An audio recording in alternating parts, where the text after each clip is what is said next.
कहानी की शुरुआत एक हुडेड टोपी पहने हुए आदमी से होती है जो एक किले की छत पर छुपा हुआ है और सभी रोशनियों के बंद होने का इंतजार कर रहा है ताकि वो अंदर जा सके और अपने टारगेट को मार सके। लेकिन कूदने से पहले उसे अपने पीछे किसी की मौजूदगी महसूस होती है और वो मुड़कर देखता है कि एक काले बालों वाला लड़का टावर पर खड़ा उसे दूर से घूर रहा है। हुडेड आदमी को तुरंत डर लगता है और वो सोचता है कि ये लड़का जरूर उसके जैसा कोई दूसरा हिटमैन होगा। लेकिन ध्यान से देखने पर उसे एहसास होता है कि ये लड़का कोई और नहीं बल्कि वो लेजेंडरी महान साइलेंट असैसिन है जो अपनी ओवरपावर्ड एबिलिटीज के लिए जाना जाता है। हुडेड आदमी समझ जाता है कि बचने की कोई उम्मीद नहीं है और उसे लड़ना ही होगा, इसलिए वो बेहतर एंगल लेने के लिए दौड़ता है और ढेर सारे नुकीले मेटल स्पाइक्स असैसिन पर फेंकता है। बदकिस्मती से असैसिन बहुत तेज है और हमले से आसानी से बच निकलता है और सीधा हुडेड आदमी की तरफ दौड़ता है। आदमी अपना खंजर डैगर निकालता है और एक ही वार में काम तमाम करने की कोशिश करता है, लेकिन काले बालों वाला लड़का पलक झपकते ही अपने खंजर से हमले को रोकता है और डिफ्लेक्ट कर देता है। वो छत पर आगे पीछे लड़ते हैं जब तक कि लड़का अपने दुश्मन को माहिर तरीके से डिसार्म हथियार छीन लेना नहीं कर देता। हिटमैन इतनी आसानी से हार मानने वाला नहीं है। वो फिर से स्पाइक्स फेंकता है जिनसे असैसिन बच जाता है, लेकिन इससे हुडेड आदमी को हमला करने का मौका मिल जाता है। उसके लिए बदकिस्मती की बात यह थी कि काले बालों वाले लड़के ने इसके बारे में पहले ही सोच लिया था और वो हमले से बचकर उसके पीछे आ जाता है। हुडेड हिटमैन हताश होने लगता है क्योंकि उसे समझ आ जाता है कि उनके बीच ताकत का अंतर बहुत बड़ा है और वो हर वो चीज़ फेंकने की कोशिश करता है जो उसके पास है। लड़का शांत रहता है, हिटमैन के हर स्लैश और स्ट्राइक को रोकता है, यहाँ तक कि उसके जूतों में छिपे ब्लेड को भी। अंत में हिटमैन के पास कोई चाल नहीं बचती, जबकि असैसिन बस उसके हाथ में छुरा भोंकता है और उसके पैर तोड़कर उसे जमीन पर छोड़ देता है। हिटमैन को विश्वास नहीं होता कि लड़के ने कितनी आसानी से उसे संभाल लिया, लेकिन वो अपनी हार मान लेता है जब एक तलवार आसमान से गिरकर उसका दर्द हमेशा के लिए खत्म कर देती है। अपने कंपटीशन के रास्ते से हटने के बाद असैसिन अपने टारगेट के कमरे में दाखिल होता है जो बिस्तर पर सो रहा है और उसे खतरे का कोई अंदाजा नहीं है। वो अपना इरादा पक्का करता है और टारगेट को मारने के लिए अपना खंजर उठाता है और अपना मिशन पूरा करता है। कुछ ही समय पहले ये खतरनाक असैसिन जापान का एक आम अकेला टीनेजर था जिसका नाम अकीरा था, जो हाई स्कूल जाता था और अपना समय फ़ोन पर मंगा पढ़ने में बिताता था। उसके ज़्यादातर क्लासमेट्स उसकी परवाह नहीं करते थे, लेकिन एक दिन अचानक उनकी रियलिटी में एक दरार आती है और वो अपने सभी क्लासमेट्स के साथ एक दूसरी दुनिया में एक दरबार के बीच पहुंच जाता है। वो सब डर जाते हैं और सोचते हैं कि ये कोई सपना है या कोई मजाक। तभी एक बूढ़ा जादूगर दरवाजे से आता है और कहता है कि महाराज उनसे बात करना चाहते हैं। उनमें से किसी को समझ नहीं आता कि ये क्या हो रहा है। कुछ सोचते हैं कि ये कोई कॉस्ट्यूम पार्टी है, लेकिन जल्द ही राजा राजकुमारी के साथ कमरे में आता है और नई दुनिया में उनका स्वागत करता है जहां उन्हें एक विशेष जादुई अनुष्ठान द्वारा बुलाया गया है। राजा तुरंत मुद्दे पर आता है और कहता है कि वो सबसे बड़े मानव साम्राज्य का शासक है जो इस समय राक्षसों डीमंस के हमले के खतरे में है। वो दावा करता है कि केवल दूसरी दुनिया का एक हीरो ही डीमन लॉर्ड को हमेशा के लिए हराने की असली ताकत रखता है, वरना वो सब मौत और विनाश के लिए मजबूर होंगे। जादूगर आगे बढ़ता है और कहता है कि उन्हें पता लगाना होगा कि हीरो कौन है और सबको एक एक करके आगे आकर जादुई क्रिस्टल पर हाथ रखने को कहता है। एक उत्साहित लड़का सबसे पहले जाकर क्रिस्टल पर हाथ रखता है, लेकिन उसका स्टेटस केवल एक जानवर ट्रेनर एनिमल ट्रेनर का निकलता है। वो निराश दिखता है, लेकिन जादूगर उसे कहता है कि चिंता न करे क्योंकि उसके स्टैट्स अभी भी किसी आम इंसान की पहुंच से बहुत आगे हैं। एक एक करके विद्यार्थी अपना स्टेटस जानते हैं, कुछ जादूगर बनते हैं, कुछ योद्धा और कुछ हीलर्स। अकीरा कुछ अजीब नोटिस करता है कि सबके शुरुआती स्टैट्स 180 हैं, जबकि एक असैसिन के रूप में उसके स्टैट्स उससे 10 गुना ज़्यादा यानी 1800 हैं। आखिर में अगला लड़का जिसका नाम सातो है क्रिस्टल बॉल की तरफ बढ़ता है और वो उन सबके बीच हीरो साबित होता है जिसके शुरुआती स्टैट्स 1000 हैं। बूढ़ा जादूगर उसे बधाई देता है और कहता है कि हर व्यक्ति के शुरुआती स्टैट्स 500 पर सील होते हैं, लेकिन क्योंकि वो हीरो है इसलिए उसके स्टैट्स 2 गुने हैं।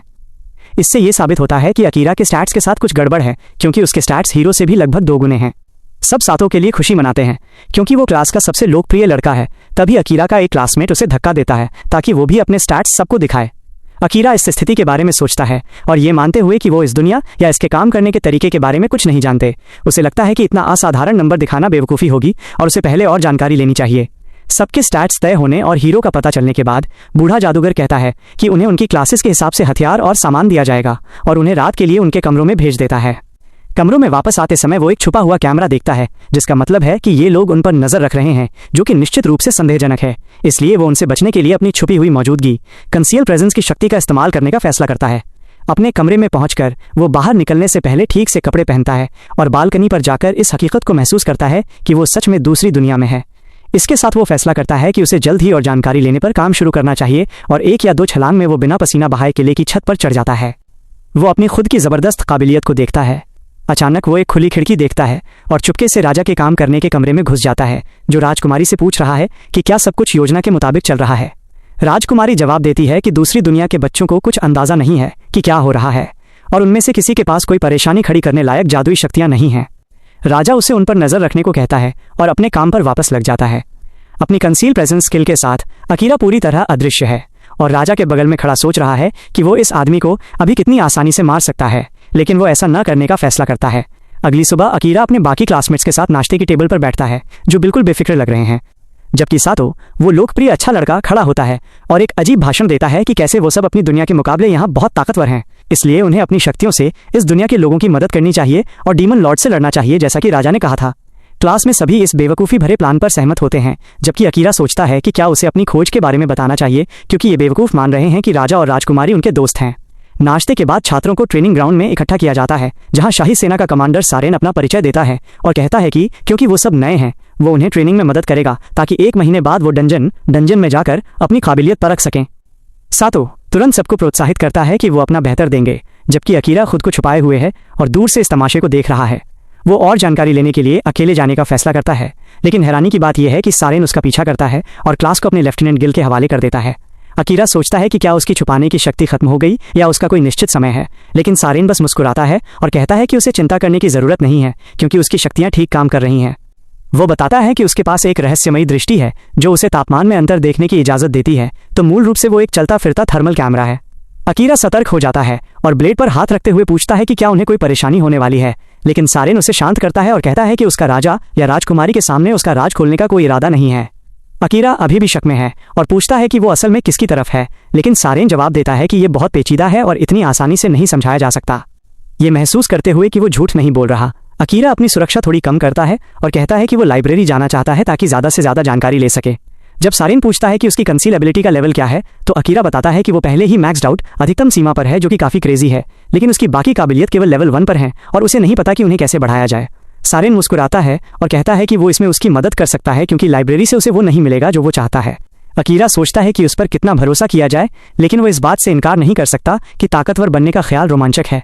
वो अपने जज्बात पर काबू पाता है और सारेन से पूछता है कि वो वापस घर कैसे जा सकता है, लेकिन सारेन जवाब देता है कि उसे भी इसका कोई अंदाज़ा नहीं है, लेकिन वो जानता है कि अकीरा को जितना हो सके उतना ताकतवर बनना होगा, क्योंकि वो जिंदा रहकर ही घर वापस जाने का रास्ता ढूंढ सकता है। अकीरा कहता है कि उसे मुफ्त में मदद लेना पसंद नहीं है, इसलिए सारेन कहता है कि बदले में अकीरा उसे अपनी दुनिया के बारे में और बता सकता है। ये काम कर जाता है और अकीरा सारेन से हाथ मिलाता है, वो पहला व्यक्ति इस दुनिया में जिस पर वो भरोसा करने का फैसला करता है। जल्द ही वो इस दुनिया की दूसरी प्रजातियों जैसे बीस्ट पीपल और एल्व्स के बारे में सीखने लगता है, जिनके अपने अलग महाद्वीप हैं। वह अपनी शारीरिक और मानसिक क्षमताओं को भी ट्रेन करता रहता है, ये मानते हुए कि ट्रेनिंग ही स्किल्स को लेवल अप करने और बेहतर होने का एकमात्र तरीका है, जबकि उसकी क्लास भी गिल की देखरेख में अलग से ट्रेनिंग करती है। एक शाम वो सारेन से मिलने जाता है, क्योंकि उसे एक किताब मिलती है जिसके बारे में उसे यकीन है कि वो लॉर्ड कमांडर ने लिखी है। सारेन किताब ले लेता है और मुस्कुराता है और कहता है कि ये वास्तव में राजा को हटाने का एक प्लान है जो उसने लिखा है और एक कुकबुक खानपान की किताब के रूप में छुपाया है। सारेन बताता है कि राजा एक टूटा हुआ इंसान है जो ठीक नहीं हो सकता और वो दुनिया के काम करने के तरीके को बदलने के लिए कुछ बहुत पागलपन करने वाला है, और सारेन ऐसा होने नहीं दे सकता। साथ ही वो शाही नाइट्स का कमांडर है जिनका पवित्र कर्तव्य राजा की रक्षा करना है। अकीरा उसकी समस्या समझता है और बताता है कि उसके पास उसी रात राजा को मारने का मौका था जब उन्हें यहाँ बुलाया गया था, लेकिन वह अपना खंजर चलाने की हिम्मत नहीं कर पाया। सारेन प्यार से जवाब देता है कि उसने सही फैसला लिया, क्योंकि सिर्फ इसलिए कि वो एक असैसिन है इसका मतलब ये नहीं कि उसे हत्या करनी ही होगी। आखिरकार 1 महीना बीत जाता है और हीरोज डंजन्स में जाने के लिए तैयार हैं और लगभग पूरा शहर उनके लिए तालियां बजा रहा है और चीयर कर रहा है। हालांकि दूर अकीरा एक हुडेड लड़की को उन्हें घूरते हुए देखता है, इसलिए वो अपनी स्किल्स का इस्तेमाल करके उसके पीछे प्रकट होता है, जिससे वो हैरान हो जाती है।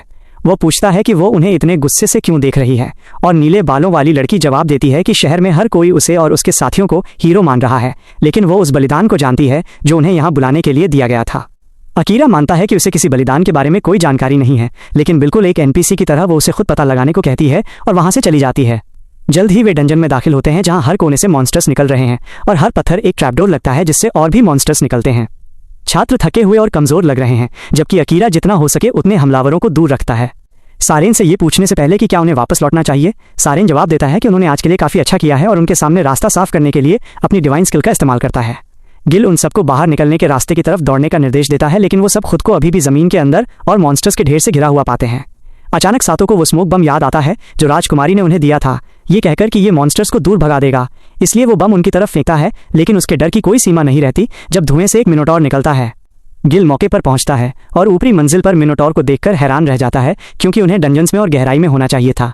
अकीरा तुरंत हरकत में आता है, वार से बचता है और मिनोटॉर के ऊपर कूदकर उसके सर में छुरा भोंकता है, लेकिन उसे हैरानी होती है जब उसका खंजर छोटे टुकड़ों में टूट जाता है और उसे पीछे हटना पड़ता है। सातो जमीन पर गिरा हुआ है और अपनी तलवार उठाने के लिए भी कमजोर है, लेकिन अकीरा उसे पीछे रहने को कहता है क्योंकि उसे वो हीरो बनना है जो डीमन लॉर्ड को हराएगा।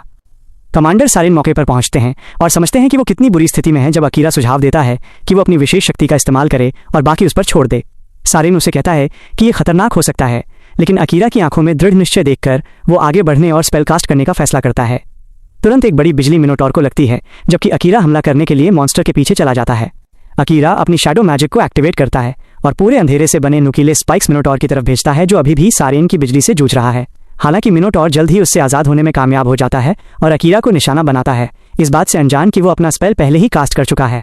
जैसे ही मिनोटॉर अपनी भारी कुल्हाड़ी अकीरा की तरफ घुमाता है, उसका हाथ काले स्पाइक से चीर दिया जाता है। अकीरा उसके शरीर को और भी स्पाइक से चीर देता है और जब उसे यकीन हो जाता है कि मिनोटॉर उनसे इतनी आसानी से आज़ाद नहीं हो सकता, तो वो उसे उसके पैरों के नीचे अंधेरी खाई अबिस में खींचना शुरू कर देता है। मिनोटॉर खाई में समा जाता है और स्पाइक्स पूरी तरह गायब होने से ठीक पहले उसका सर उखाड़ देते हैं। हर कोई ये देखकर दंग रह जाता है कि अकीरा इतने ताकतवर मॉन्स्टर को हराने में कामयाब रहा, लेकिन तभी अचानक उसकी शक्तियां कंट्रोल से बाहर हो जाती हैं। सब घबरा जाते हैं जब वो शैडो स्पाइक्स को वापस खींचने की कोशिश करता है, लेकिन खुशकिस्मती से सारेन उसे शांत करने के लिए आगे आता है। उसके मार्गदर्शन की वजह से अकीरा अपनी शक्ति पर वापस काबू पा लेता है और शैडो मैजिक को बंद कर देता है।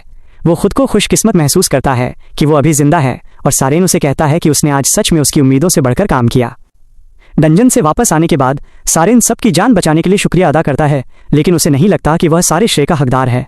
वो कहता है कि बिना सारेन की मदद के वो मिनोटॉर को नहीं हरा सकता था, खासकर इसलिए क्योंकि वो ट्रेनिंग में शैडो मैजिक ठीक से नहीं कर पा रहा था। सारेन कहता है कि ये पहली बार है जब उसने शैडो मैजिक नाम की किसी एक्स्ट्रा स्किल के बारे में सुना है और वो मानता है कि अकीरा अभी मुश्किल से स्पेल कंट्रोल कर पाता है। वो उसे अगली बार इसके इस्तेमाल में सावधान रहने की चेतावनी देता है और फिर उसे एक समुराई तलवार देने का फैसला करता है जो पहले हीरो ने खुद बनाई थी। अकीरा तलवार लेता है और सारेन से पूछता है कि वो इसे उसे देने के बजाय मौजूदा हीरो को क्यों नहीं देता, और कमांडर जवाब देता है कि सातो के पास पहले से ही पवित्र तलवार है। हालांकि बड़ा कारण ये है कि सारेन ने वो तलवार शाही खजाने से चुराई थी और वो बेवकूफ़ हीरो को देने से वो जल्द ही गिरफ्तार हो जाएगा। अकीरा खुशी से तलवार स्वीकार करता है और फिर पाता है कि हिल्ट मुठिया के पास कुछ लिखा हुआ है। पहला शब्द या दोनों कामी पढ़ा जाता है और अगले लेख में पहला हीरो इच्छा करता है कि उसकी तलवार मुसीबत के समय उसके उत्तराधिकारी का मार्गदर्शन करे। अकीरा कहता है कि वो पहले हीरो से मिलना पसंद करता। हीरो के बारे में बात करते हुए अकीरा को वो श्राप याद आता है जो सातो पर डाला गया था और कैसे वो इसे तोड़ नहीं पाए चाहे इंचेंटर ने कितनी भी कोशिश की। उसे लगता है कि कुछ गड़बड़ चल रही है और सारेन के पास इसके बारे में एक थ्योरी है। श्राप के पीछे जो व्यक्ति है वो असल में राजकुमारी है, जो एक काले जादू के अनुष्ठान का उपयोग करके सातो को अपनी कठपुतली में बदलने की कोशिश कर रही है। हालांकि अकीरा सही समय पर वहां पहुंचता है और उस जादुई क्रिस्टल को नष्ट कर देता है जिसका उपयोग वो अनुष्ठान करने के लिए कर रही थी। राजकुमारी पागल हो जाती है और पूछती है कि उसकी इजाजत के बिना एक औरत के बेडरूम में घुसने की उसकी हिम्मत कैसे हुई, और अकीरा बस अपनी तलवार उसकी तरफ करके कहता है कि एक डायन जो दूसरों को श्राप देती है वो औरत नहीं है। वो उससे पूछता है कि वो ऐसा क्यों कर रही है और राजकुमारी जवाब देती है कि ये सब राजा की खातिर है। अकीरा उससे पूछता है कि वो राजा की बात क्यों मान रही है और राजकुमारी उन आंखों के साथ पिछला बयान दोहराती है जो जान और समझ से खाली लगती हैं। अकीरा को भी इसका एहसास होता है और वो कमरे से चला जाता है, लेकिन राजकुमारी के पास और भी जादुई क्रिस्टल्स हैं जिनका उपयोग वो बाकी छात्रों को श्राप देने के लिए करने की योजना बना रही है। इस बीच अकीरा क्रिस्टल को सारेन के पास ले जाता है और उसे बताता है कि वो राजकुमारी द्वारा सातो को श्राप देने के बारे में सही था। ऐसा लगता है कि ये कोई नई बात नहीं है क्योंकि सारेन कहता है कि उसने अभी तक अपने बुरे काम नहीं छोड़े हैं। वो अकीरा से पूछता है कि क्या उसने राजकुमारी को अपना चेहरा दिखाया और वो हाँ कहता है, ये कहते हुए कि वो उसके साथ ठीक से बात करना चाहता था लेकिन वो अपनी बातों में अच्छी नहीं थी। सारेन जवाब देता है कि राजकुमारी अभी राजा के लिए कठपुतली से ज्यादा कुछ नहीं है और फिर अकीरा को आज रात महल के अंदर न सोने के लिए कहता है। अकीरा कारण जानने के लिए उत्सुक है और सारेन समझाता है कि राजकुमारी किसी को भी श्राप दे सकती है लेकिन उसे नहीं, क्योंकि उसने कभी अपना स्टेटस उसे नहीं बताया। इसका मतलब है कि वो उसे मरवाने की कोशिश करेगी और सारेन चाहता है कि वो महल से दूर रहे। अकीरा पूछता है कि क्या वो लापरवाही से अपना चेहरा दिखाने के लिए उसे डांटने नहीं वाला, और कमांडर जवाब देता है कि टीनेजर्स को आवेगी, इंपल्सिव और लापरवाह होना ही चाहिए और ये उस जैसे बड़ों का कर्तव्य है कि वे इसे संभालें। अगली सुबह अकीरा महल से आ रहे शोर से जागता है और वहां पहुंचने पर उसे एक बड़ी भीड़ इकट्ठी मिलती है। वो देखता है कि सातो श्राप से मुक्त हो गया है और पूछता है कि यहाँ क्या हो रहा है। सातो जवाब देता है कि सारेन मर चुका है और अकीरा इस खबर पर विश्वास नहीं कर पाता। वो भीड़ के बीच से भागता है और सारेन की लाश को जमीन पर पड़ा देखता है जिसके दिल में एक खंजर घुसा हुआ है। अकीरा इस दुनिया में अपने इकलौते दोस्त को खोने से टूट जाता है, लेकिन उसके क्लासमेट्स उसे नाटक करना बंद करने को कहते हैं क्योंकि उनका मानना है कि वही हत्यारा है। वे इशारा करते हैं कि सारेन को मारने के लिए इस्तेमाल किया गया खंजर उसका है और अकीरा उन्हें याद दिलाता है कि मिनोटॉर के खिलाफ लड़ाई में उसका खंजर टूट गया था। हालांकि कोई भी उसकी बात सुनने को तैयार नहीं है और वो उस पर आरोप लगाते हैं कि जब से वे सब यहाँ आए हैं वो संदेहजनक और अविश्वसनीय रहा है। अकीरा सोचता है कि क्या वे राजकुमारी के श्राप के प्रभाव में हैं और उनके उसे दोषी ठहराने के तरीके से वो सही साबित होता है। केवल सातो उसके बचाव में आता है और कहता है कि उन्हें इस मामले की पूरी जांच करनी चाहिए, लेकिन राजा ऐलान करता है कि उनके प्यारे कमांडर की हत्या के लिए अकीरा को मौत की सजा दी जाएगी। वो अपने गार्ड्स को उसे मारने का आदेश देता है, लेकिन अकीरा अपनी मौजूदगी प्रेजेंस छुपाने की एक स्किल का इस्तेमाल करता है और बिना किसी नुकसान के वहां से निकल जाता है, जबकि राजा अपने सैनिकों को पूरे महल में उसे ढूंढने के लिए भेजता है। अकीरा गिल के पास जाता है, जो बताता है कि एलीट असैसिनेशन यूनिट ने राजा के सीधे आदेश पर सारेन को मार डाला। असैसिनेशन स्क्वाड उसके पीछे भी है, लेकिन सारेन को इसका पहले ही अंदाजा था और उसने अपने कमरे में यात्रा का सामान, ट्रैवल सप्लाईज तैयार रखा है। गिल अकीरा से सामान लेने और भाग जाने के लिए कहता है और वो वाइस कमांडर का शुक्रिया अदा करता है और सामान लेने के लिए सारेन के कमरे की ओर भागता है, लेकिन जल्दी में एक छोटा पाउच भूल जाता है। रात में राजा इस बारे में बात करता है कि कैसे सारेन उसकी सोच से कहीं ज्यादा आसानी से मारा गया और अब कोई नहीं है जो उनका विरोध कर सके। राजकुमारी उसे बताती है कि हीरो को छोड़कर बाकी सभी छात्रों का ब्रेन वॉश पूरा हो चुका है और अब उन्हें अपने पड़ोसी राज्यों के साथ युद्ध शुरू करने के लिए बस एक कारण की जरूरत है। राजा ये सुनकर खुश होता है और वो राजकुमारी को अकीरा के पीछे हत्यारों असासिन्स को भेजने के लिए कहता है ताकि ये सुनिश्चित किया जा सके कि वो उनके लिए खतरा बनने तक जिंदा न रहे। इस बीच अकीरा डंजन में छुपा हुआ है, क्योंकि सारेन ने एक बार उसे बताया था कि पीछा करने वाले लोगों से बचने के लिए ये सबसे अच्छी जगह है, लेकिन यहाँ सिर्फ एक ही कमी है कि साफ पीने का पानी नहीं मिलता। डंजन लेवल अप करने और अपनी स्किल्स को सुधारने के लिए भी सबसे अच्छी जगह है, लेकिन ज्यादातर लोग ऐसा नहीं करते क्योंकि ये बहुत खतरनाक है। सारेन ने अकीरा को चेतावनी दी थी कि उसकी कंसील प्रेजेंस स्किल भी उसे उन हाई लेवल मॉन्स्टर्स से नहीं बचा पाएगी जिनकी इंद्रियां सेंसेस बहुत तेज होती हैं, लेकिन अगर वो पर्याप्त लेवल अप कर लेता है तो वो अपनी गंध और यहाँ तक कि अपने शरीर के तापमान को मिटाने में सक्षम होगा ताकि वो लगभग किसी को भी बेवकूफ बना सके। उसके शब्दों का पालन करते हुए अकीरा डंजन में गहराई में जाना शुरू करता है और फ्लेम हाउंड्स जैसे ताकतवर मॉन्स्टर्स से लड़ता है जो मरने पर फट जाते हैं। अकीरा को याद आता है कि सारेन ने एक बार उसे उस विशेष स्किल के बारे में बताया था जो हर किसी को लेवल 100 तक पहुंचने के बाद मिलती है और कैसे ये उन्हें वास्तव में मजबूत बनाती है। डंजन के बॉस को हराना ज्यादा अनुभव एक्सपीरियंस पाने का सबसे तेज तरीका है, लेकिन ये करो या मरो वाली लड़ाई है जिससे एक बार शुरू होने के बाद वो भाग नहीं सकता।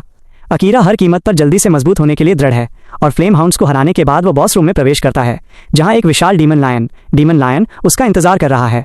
शेर जैसा मॉन्स्टर तुरंत उस पर हमला करना शुरू कर देता है और अकीरा हर हमले से बचता है, लेकिन वो ध्यान नहीं देता कि मॉन्स्टर की पूंछ एक सांप है जो जहर थूक सकती है। जैसे ही वो जहर से बेसुध होता है, मॉन्स्टर अपने पंजे से उसे मारता है। अकीरा को एहसास होता है कि वो अभी जिंदा है, ये उसकी किस्मत है, लेकिन वो अभी हार मानने की योजना नहीं बनाता है, जबकि शेर उसे दूर फेंक देता है। अकीरा अपनी पूरी ताकत लगाने का फैसला करता है और अपनी शैडो मैजिक को छोड़ देता है। अंधेरे स्पाइक्स तुरंत मॉन्स्टर को चीर देते हैं और उसे टुकड़ों में फाड़ देते हैं, लेकिन अकीरा इसे ज्यादा देर तक कंट्रोल नहीं कर पाता और बेहोश हो जाता है। हालांकि उसके अंदर से एक पुरुष की आवाज आती है जो कहती है कि मास्टर को बहुत ज्यादा नुकसान हुआ है, इसलिए शैडो मैजिक जबरदस्ती सक्रिय हो जाएगा। परछाई शैडो तेजी से उसके शरीर के करीब जाती है और हीलिंग मोड में प्रवेश करती है। उसके शैडो मैजिक में जमा माना का उपयोग करके उसके जख्मों को भरती है। महल में वापस सातो अपने क्लासमेट से कहता है कि उन्हें अब डीमन लॉर्ड को हराने के लिए निकलना चाहिए, लेकिन उनमें से ज्यादातर उसे बताते हैं कि ये सही समय नहीं है क्योंकि नाइट कमांडर अभी मर गया है। सातो जोर देता है कि उन्हें अब चलना शुरू करना होगा वरना बहुत देर हो जाएगी, लेकिन अधिकांश छात्र श्राप कर्स के प्रभाव में हैं और वे उसे बताते हैं कि ये बेकार है। सातो ऐलान करता है कि उस स्थिति में वो अकेले जाएगा, लेकिन सौभाग्य से कुछ लोग हैं जो उसके साथ आने को तैयार हैं। सातो को समझ नहीं आता कि जब वे श्रापित हैं तो वे उसका अनुसरण क्यों करेंगे, लेकिन उन्हें भरोसा है कि वे अपने श्राप से उबर चुके हैं। एन्चेंटर कहती है कि वह श्रापित और सामान्य लोगों के बीच अंतर करने में सक्षम है और उसे यकीन है कि यहाँ हर कोई श्राप से मुक्त है। लंबा तलवारबाज असाही इसका श्रेय लेता है, ये कहते हुए कि उसे एक अनजान कमरे में कुछ अजीब क्रिस्टल काटने की धुंधली याद है। उसे याद नहीं है कि वो वहां कैसे पहुंचा या उसे समुराई तलवार कैसे मिली, लेकिन तब से कुछ छात्र श्राप से मुक्त थे। पता चलता है कि ये गिल था जिसने ऐसा किया था।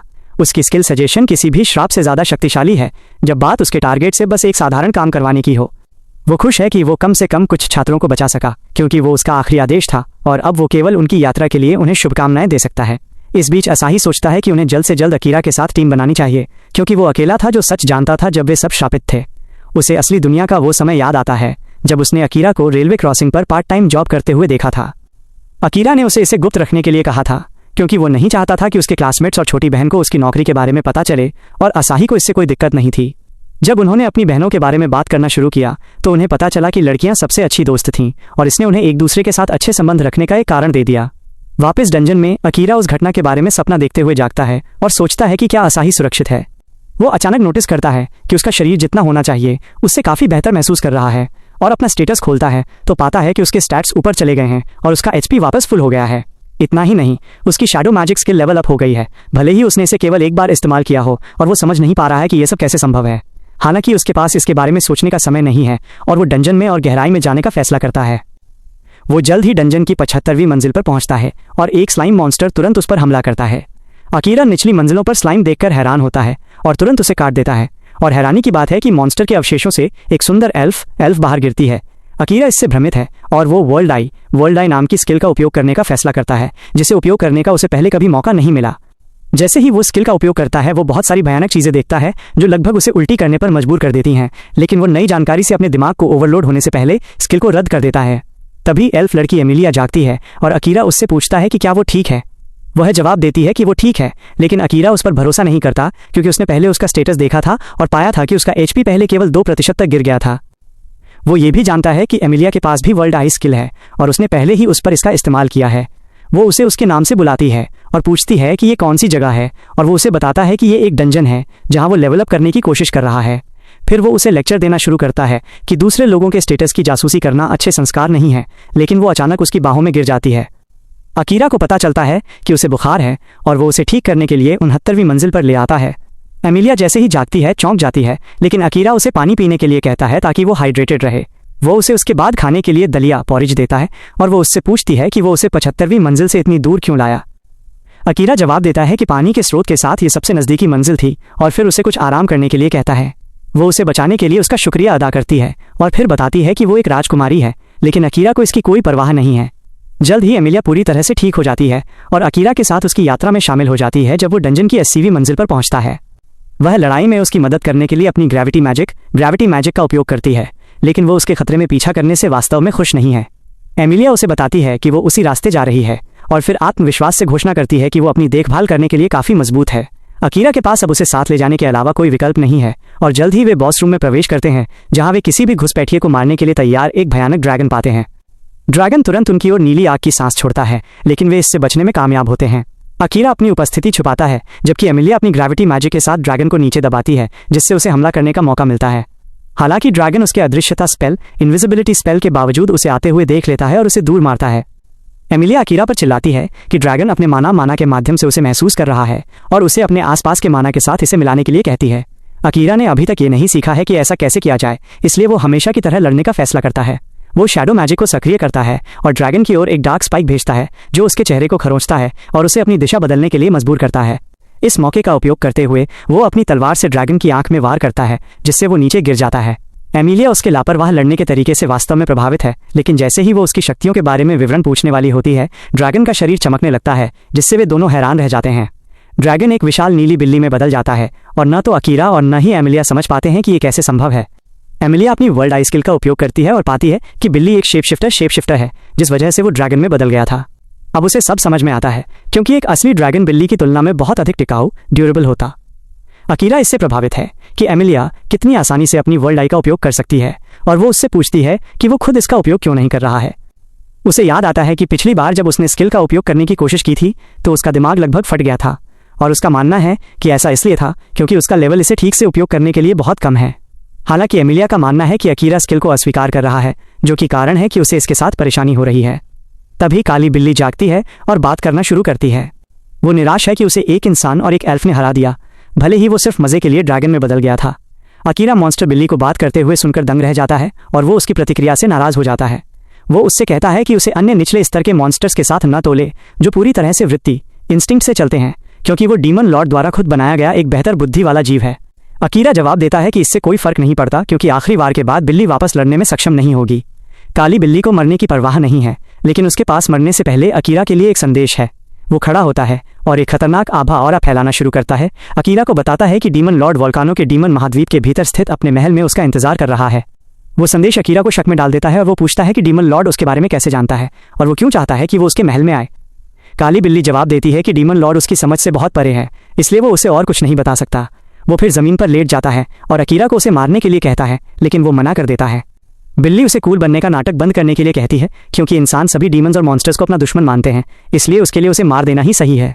अकीरा उससे सहमत नहीं है, क्योंकि उसके लिए असली दुश्मन राजा है और वो उसके शब्दों पर विश्वास नहीं करता है कि डीमन उनके दुश्मन हैं। हालांकि एमिलिया उसे याद दिलाती है कि बॉस रूम का दरवाजा तब तक नहीं खुलने वाला जब तक वे बॉस को नहीं मारते या बॉस उन्हें नहीं मार देता। काली बिल्ली उससे सहमत होती है। अकीरा से पूछती है कि क्या वो यहाँ भूख से मरने की योजना बना रहा है। वो कारण पूछता है कि वो उसे क्यों नहीं मारना चाहता, और उसका जवाब सरल होने के साथ साथ चौंकाने वाला भी है। वो जवाब देता है कि वो एक कैट पर्सन बिल्ली प्रेमी है और अन्य मॉन्स्टर्स के विपरीत काली बिल्ली उससे बात कर सकती है।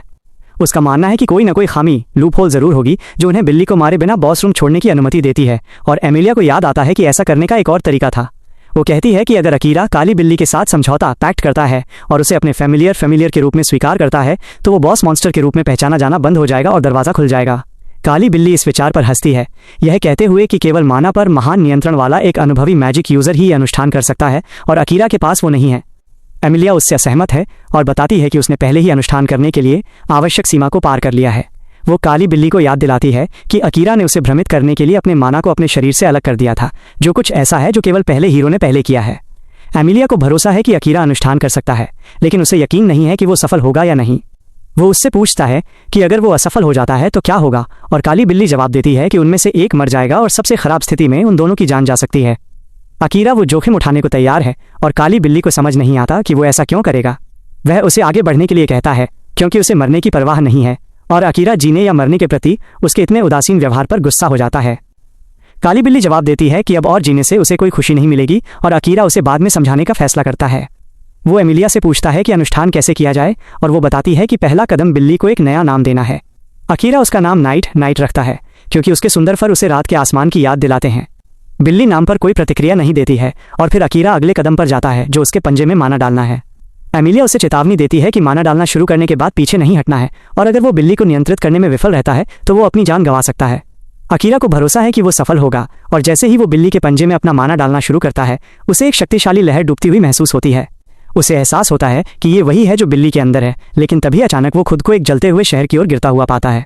अकीरा उस भयानक दृश्य को देखकर डर जाता है और फिर वो नाइट को शहर में तबाही मचाते हुए देखता है जो किसी भी भागने की कोशिश करने वाले को मार रहा है। वो नाइट को रोकने की कोशिश करता है लेकिन वो अपने डार्क माना से उस पर हमला करता है जिससे उसे गंभीर नुकसान होता है। जैसे ही अकीरा अपने पैरों पर खड़ा होता है नाइट उसे झिझकना बंद करने और उसे मारने के लिए कहता है क्योंकि यही एकमात्र तरीका है जिससे वो इस जगह से जिंदा बाहर निकल सकता है। अकीरा अभी भी बिल्ली पर हमला करने की हिम्मत नहीं कर पाता है, इसलिए नाइट फिर से हमला करना शुरू कर देता है, उसे अपने शक्तिशाली पंजों से मारता है। ड्रीम वर्ल्ड, सपनों की दुनिया में अकीरा को जो नुकसान होता है वो असली दुनिया में भी उसके शरीर को प्रभावित करना शुरू कर देता है और वो आखिरकार वापस लड़ने का फैसला करता है। वो अपना खंजर नाइट पर फेंकता है जो आसानी से उसे हटा देता है और फिर लड़ाई को जल्दी खत्म करने के लिए अपनी डार्क पावर को चार्ज करना शुरू कर देता है। अकीरा उसकी ओर दौड़ता है लेकिन हमला करने के बजाय वो खुद को नाइट के पंजों से घायल होने देता है। काली बिल्ली उसकी हरकत से दंग रह जाती है और पूछती है कि आखिर वो क्या करने की कोशिश कर रहा है। अकीरा जवाब देता है कि वो उसे मारना नहीं चाहता और वो जानता है कि नाइट भी किसी को मारना नहीं चाहता। नाइट जवाब देता है कि वो एक मॉन्स्टर है और भले ही वो बुद्धिमान है, उसकी वृत्ति इंस्टिंक्ट उसे अपने रास्ते में आने वाले किसी भी व्यक्ति को मारने के लिए कहती रहती है। अकीरा जानता है कि नाइट दूसरों को मारने से तंग आ चुका है, इसलिए वो कहता है अकेले अपनी वृत्ति के खिलाफ लड़ने की जरूरत नहीं है। वह उसके पंजे पकड़ता है, उसकी देखभाल करने का वादा करता है और ये सुनिश्चित करता है कि उसे फिर कभी ऐसा कुछ नहीं करना पड़ेगा। धीरे धीरे ड्रीम वर्ल्ड गायब होने लगता है और जैसे जैसे नाइट उस पर भरोसा करने लगता है वो एक सामान्य आकार की बिल्ली में बदल जाता है और अकीरा की बाहों में सुकून पाता है। ड्रीम वर्ल्ड में सूरज उगता है जो उस शांति का प्रतिबिंब बन जाता है जो नाइट अकीरा की बाहों में अनुभव कर रहा है। इसके साथ अकीरा ड्रीम वर्ल्ड से लौटता है और जैसे ही उसे पता चलता है कि समझौता अनुष्ठान पैक्ट रिचुअल काम कर गया, वो इसकी पुष्टि करने के लिए नाइट को छूता है। उसके हाथ के पीछे एक सुनहरा निशान दिखाई देता है और फिर नाइट के माथे पर लाल निशान भी सुनहरा हो जाता है। एमिलिया बताती है कि यह समझौता सफल होने का निशान है और अब अकीरा की आत्मा बिल्ली के साथ जुड़ गई है। नाइट भी जाग जाता है और टिप्पणी करता है कि अब वो ये देखने के लिए उत्सुक है कि अकीरा कितनी दूर जाएगा। वो उसे अपने मास्टर के रूप में स्वीकार करता है और उसकी सेवा में अपने जीवन की कसम खाता है। एमिलिया उसके बाद अपना परिचय देती है और नाइट जवाब देता है कि उसके मास्टर के साथी के रूप में उसका भी सम्मान है। तभी फर्श पर एक मैजिक सर्कल दिखाई देता है जो दर्शाता है कि बॉस को हरा दिया गया है, लेकिन अकीरा ख्यालों में खोया हुआ लगता है। वो कहता है कि वो अगली मंजिल पर जाना पसंद करेगा, लेकिन नाइट घायल है। नाइट जवाब देता है कि दरवाज़ा तब तक खुला रहेगा जब तक वे इसका उपयोग नहीं करते, इसलिए जल्दी करने की कोई ज़रूरत नहीं है। वह ठीक होने के लिए कुछ समय लेने का फैसला करता है और एमिलिया सुझाव देती है कि वे इस समय का उपयोग एक दूसरे को बेहतर जानने के लिए करें। नाइट तुरंत उससे सहमत होता है और अकीरा इस बात से थोड़ा हैरान है कि उसने कितनी जल्दी अपना व्यक्तित्व बदल लिया। दूसरी ओर सातो और उसकी पार्टी एक ऐसे देश में पहुंचती है जिसकी स्थापना एक ऐसे हीरो ने की थी जिसे उनके जैसे ही पृथ्वी से बुलाया गया था, और वे ये देखकर हैरान रह जाते हैं कि देश बिल्कुल ऐतिहासिक जापान जैसा दिखता है। वहाँ सब कुछ जाना पहचाना लगता है और अपनी भविष्य की योजना पर चर्चा करने से पहले वे आराम करना शुरू कर देते हैं। सातो का कहना है कि सबसे पहली चीज़ जिसकी उन्हें चिंता करने की ज़रूरत है वो है उनका फंड, पैसा, क्योंकि वे कंगाल और बेघर होने से 1 महीना दूर हैं। एक लड़का एडवेंचरर बनने की सिफारिश करता है क्योंकि ये उनके लिए सबसे अच्छी नौकरी है और सातो सहमत है। फिर वो अगले विषय पर जाता है जो जानकारी इकट्ठा करना है। वह सुझाव देता है कि वे किसी ऐसे व्यक्ति को खोजें जो इस दुनिया के बारे में बहुत कुछ जानता हो और साथ ही बहुमूल्य जानकारी वाली